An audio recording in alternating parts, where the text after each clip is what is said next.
fleet carriers are a lie. That's right, I said it. Instead, we have megaships. Slow, expensive, and inflexible. Just a few days ago, I was ready to boycott these hulks. They bring no value to explorers, and they spin up so slowly they're completely inept as actual fleet carriers. These player-owned stations, in the state they've been announced, seem to serve as little more than commodity storage for the minority of endgame commanders. I think, however, instead of boycotts, it's important to remember Frontier has a history of listening to their community.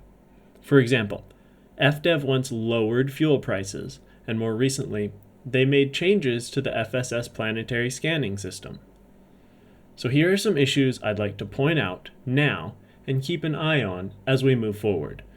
First, I've already touched on the spin-up time. It's very long. Most commanders who could afford a fleet carrier could also fly out in a bubble bus and have a combat ship transferred to them in the same time it takes a carrier to spin up, and then just save their $5 billion for rebuys. Second, to make these viable for use by explorers, there must be some way to address exploration data. I don't know how complicated untangling exploration data from the background simulation might be, and because of this, I don't know if we'll ever see a universal cartographics facility become available.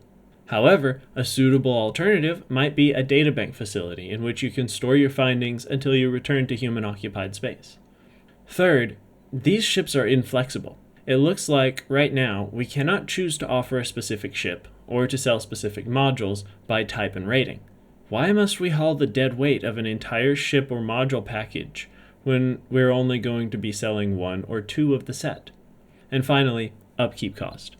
Now this is a tough one to address because we really don't know yet how these things are going to work in-game long-term. The upkeep cost might be totally reasonable for the amount of value they provide in trade roles, but as a support ship for combat and exploration, we don't know yet, and things are looking bad, really bad. Wear and tear costs are brilliant and immersive, but upkeep costs are strange and confusing. We already pay upkeep on the ships that we have. It's called wear and tear, refuel, and repair. How do you justify anything beyond that? Where is it going? To our crew? Can't we pay our crew the same way we've always paid our crew, with commission? And if this causes abandoned carrier issues, why not just solve it with an immersive registration system and decommission unused vessels that way? I don't believe that there should be a system that arbitrarily forces bereaved or vacationing commanders into debt.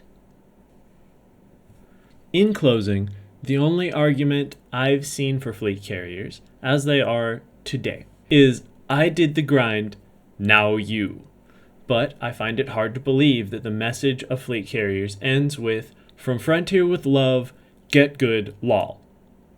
Still, how did we sink from a playable endgame for every profession, tailored to their needs, to what's essentially a lackluster upgrade to mining?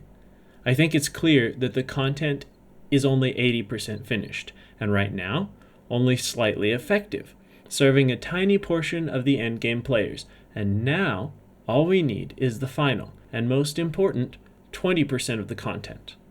The finishing touches to get these big, lovable ships serving every endgame commander, past, present, and future.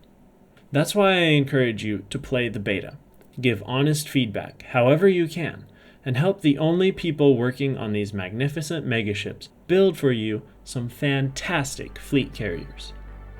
07 Commanders, thanks for listening.